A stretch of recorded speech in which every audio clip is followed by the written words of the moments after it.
Here's our final update on these containers right here in the front. You see how the cyclamen have filled out. They have basically engulfed this container as well as the one on the side here. Now, for the cyclamen, they still have a lot of beautiful blooms that we can use in other arrangements. Although we do have some of our cyclamen that have spent over, but that's no big deal, because with your cyclamen, you want to see this, but you don't want to see the seed pods here. So while we still have a lot of beautiful blooms that we actually can use, what we're going to do, we're going to pull the cyclamen. We have pansies inside of here. We're not going to keep the pansies. Of course, the obelisk is going to stay for us, so we're going to keep the obelisk in their place. And then we are going to go ahead and pull the wreath here, but we save the wreath. So the only thing that's going to basically go to compost is going to be the pansies, because the pansies, they're very easy to start from seed or to go buy them for a couple of bucks. Your pansies are prone to aphids, so for me, I would rather just throw them out. Or I have a good girlfriend. Every year what I do is I pull my excess violas and my pansies, and I've been giving them to her for years. And so she plants them outside in her woodland garden. So let's go ahead and let's get both of these containers pulled out. And it is starting to rain a little bit, but I gotta go ahead and pull these plants out now, because we're supposed to drop down to 31 degrees and it's supposed to continue to plummet from there. So basically it's either now or never.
Guys, when I tell you these cyclamen just keep dropping off of this tray, we're going to get them inside, and what I'm going to do is I'm going to start to process them, so that way we can go ahead and get them set up and use for another arrangement. As far as the containers right here, I'm going to leave them bare until they get their winter look.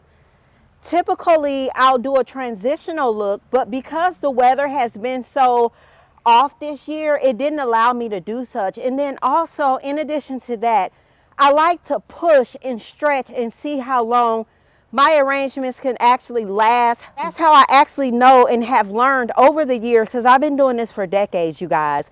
And not that it makes me better than you, or not that it makes me a know-it-all, but it just speaks to the years of experience that I have. So I know how to push the limits, and that's how I find ways to save money for myself. That's how I find ways to not waste money. And so let's go ahead, gather everything, and then we'll head to the next project that we'll be doing.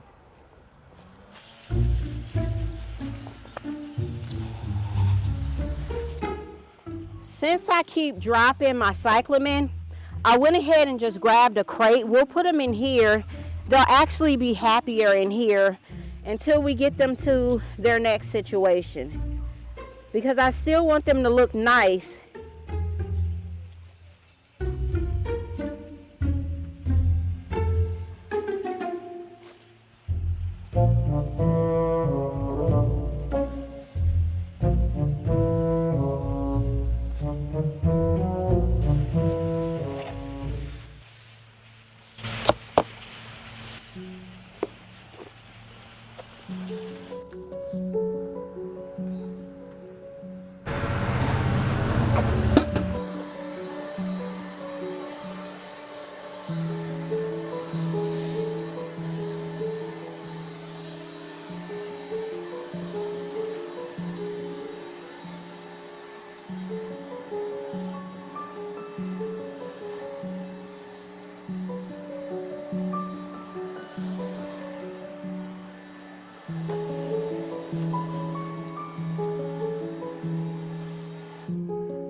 My water hose have been off for some time now. Periodically, I'll go ahead and turn the water hose back on. But since we're going to drop down to freezing, now is a great time for me to just go ahead and just put them up for the season here.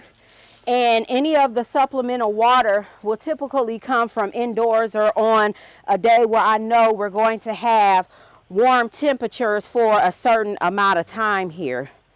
So let's get these raveled up. We'll get these in the garage, but before we do that, let me show you the Kimberly ferns that are sitting here.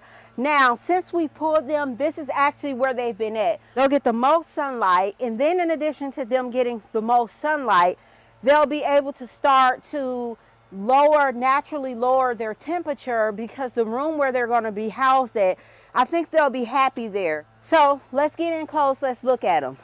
Let me get these put up first.